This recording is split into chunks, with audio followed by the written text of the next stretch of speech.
Welcome back to Algebra 1. Our next step is to simplify rational expressions with multiplication and division. We're going to do those first because they are easier than addition and subtraction when we deal with fractions.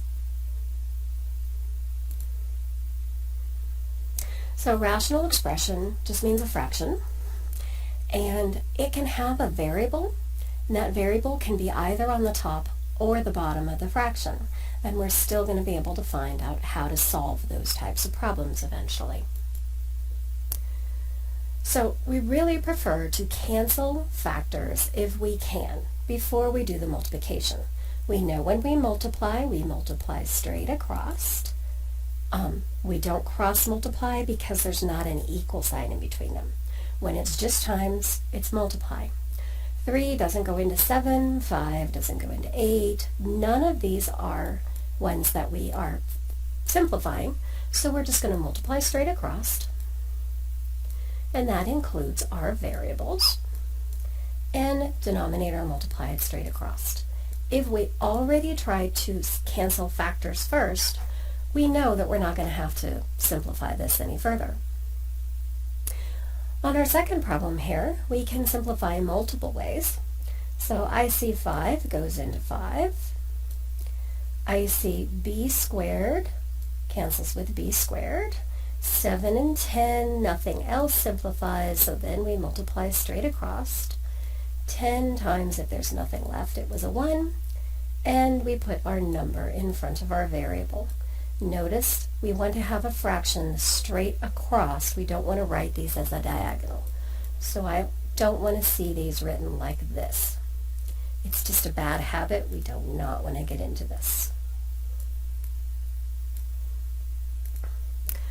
Okay, we're going to try to simplify, and I like that 3 goes into 3. It can be useful to say, oh, I need to put something there, so that's going to be a 1. 2 goes into 10 5 times. So notice I don't have anything left on top, but I do. I have a 1, and I do need to keep that 1 there because that is a placeholder. 5, I don't have any other numbers. I have b squared times b, and that is going to be b cubed. So this is the first type that we're going to be simplifying. They are called monomials. There's no addition or subtraction inside of the fraction. The second set that we're going to do is going to have addition and subtraction, and the way that we're going to have them is they're already factored out. So what I'm going to look for is, can I cancel any factors? And factors can be things like this 4n here, goes with 4 and n here. And this can also be a factor here, n minus 2 and this n minus 2. Those two things are going to cancel out. So my factors can be anything that is inside parentheses or should be in parentheses. So there's my final simplification. So I can simplify in the same fraction. So these guys here simplify. I can simplify this n squared with this n squared. 5 can go either way. It can go with this guy here, or it could have gone this way, but I don't put it in both. 1 goes with 1. And then I'm going to say, okay, what do I have left because I can't clean anything else up?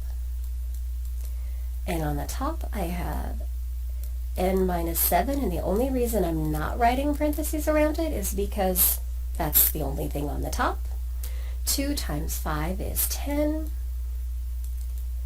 and n plus 2. Distributive property.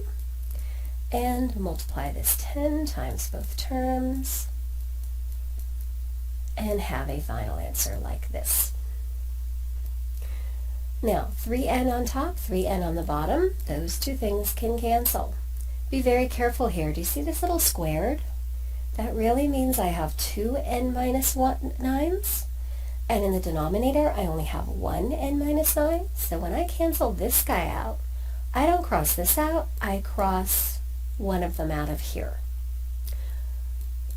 So it doesn't get rid of both of them.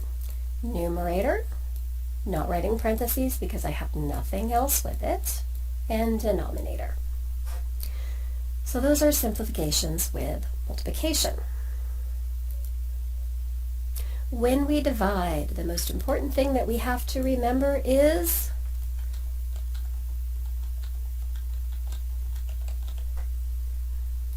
copy dot flip-flop. So we are going to have to clean these guys up, and we have to do that before we do any of the cleaning up the factors, or we will end up making mistakes. So my first step to this is I'm going to copy the first fraction exactly as it is. Sorry, my A's look ugly. And then I'm going to change to multiplication. That is what the dot is. I don't care if it's a dot or a star. I don't want an X. And then the second fraction has to be flip-flopped. So the 3a to the fourth goes on the top, and the 9a goes in the denominator. I have to copy dot flip-flop before I do any simplification. Now I can look and see what I have that's common factors. And I can do 3 goes into 9 3 times. This 3 goes into this 9 3 times. Now what do I do with all of my variables?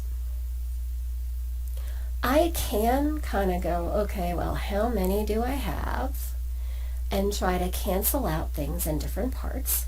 The other thing that I want to remember that I can do is add any powers on the top and subtract any powers in the bottom.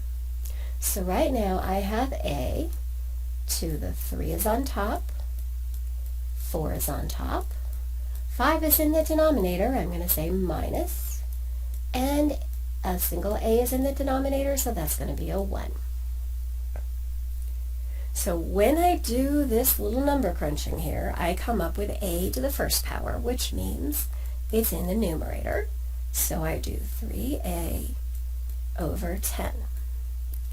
Now the other way that I can cancel these out, remember it has to be top to bottom, I can, 3 will go into 5, that would leave me 2 here, 2 goes into 4, minus 2, that's 2, 1 here, that 1 goes into this, so I can end up canceling them out, but it can get a little bit messy, so just be very careful.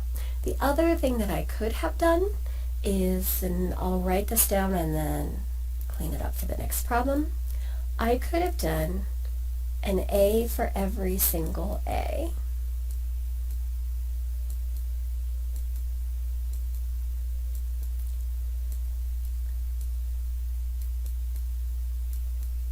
One, 2, 3, 4, 5, 9, and 1. So if I do an a for every single one, then I can cancel out factors, and I'm just going to cancel an a with an a. One here, one more, and I'm just going to keep going until I have no more a's left in the numerator or denominator, and that simplifies to the same thing, 3a divided by 10. So I'm going to clean that one up because I'm going to move on to the next problem. Okay, and remember I have to copy dot flip-flop. So step 1 is I'm going to have 8b squared over 7 multiply and flip-flop my second fraction. It is really important that I do this before I try to simplify factors because these b's are all on top, they don't cancel. 6 and 8 both have a 2 in them, so I can divide by 2 and divide by 2. But I can't divide anything else. So across the top, I multiply my numbers. I have 8 times 4, which is going to be 32. How many b's do I have since they are all in top? 1, 2, 3, 4, 5, 6. And the denominator becomes 21. And that is the final answer.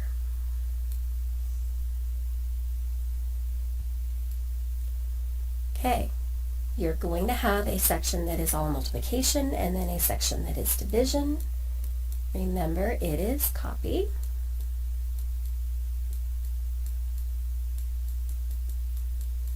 the entire first fraction. Now I can, within one fraction, simplify things. Dot for multiplication, and the second fraction is flipped. Remember that any part that has addition or subtraction should have parentheses around it. And now I can look for things that are top and bottom. So 3r squared with 3r squared. R minus 7 with r minus 7. Nothing else. So my final answer is r plus 1 divided by 7. Final answer.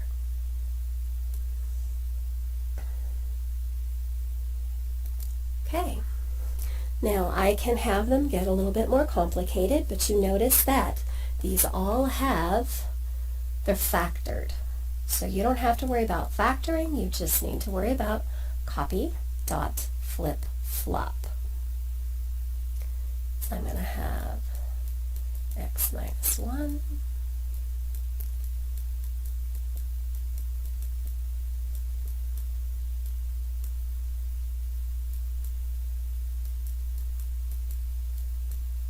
Now I do have a little sneaky trick in here. Okay, we have to do multiplication and flip-flop.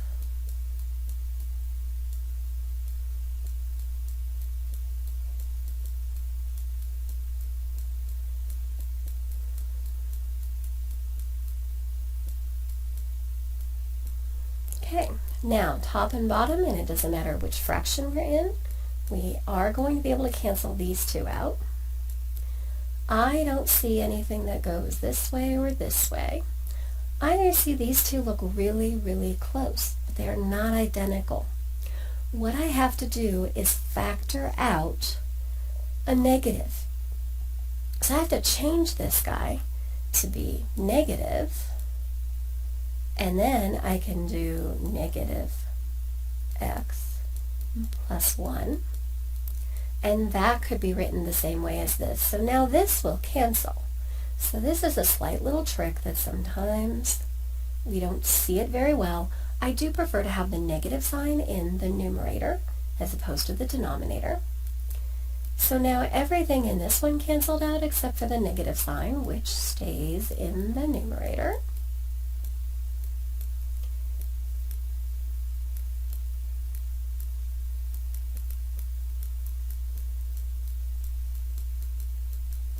And I am going to have you keep these in factored form for right now. Okay, notice we have the same kind of thing going on here. So if we factor this guy to be a negative instead, then it ends up being r minus 1 instead of 1 minus r. And then I do notice that these two things are going to cancel. So I'm going to end up with negative r minus 4, because these two things canceled. I can cancel in one term early on, but it gets tricky if I don't copy dot flip-flop and try to do it sideways. So the 10 is in the numerator, and r minus 4, and r plus 8. Remember, factors can be written in any order. And the two things that I do see now going away are these. That is going to give me negative 10 in the numerator. I do like negatives in the numerator. And r plus 8. So this second one simplifies to this. And on our last one, did we see anything that we can cancel right away? We actually could cancel these guys right away. But we do need to make sure we keep a 1 in the numerator, right? Because if I do this, I can't just write b plus 5 because I have to keep track of that's in the denominator right now. So there's my copy.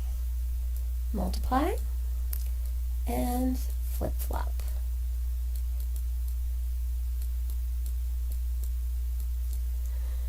Now, it's really not important that the ones cancel, because 1 times anything is just that thing itself. And we are left with this. And I am okay if you do not multiply those out right now. Okay, that's what we're doing on the next section. Your homework is on Google Classroom, and please let me know if you have any questions. We can do a Google Meet on Wednesday for help. Have a good day.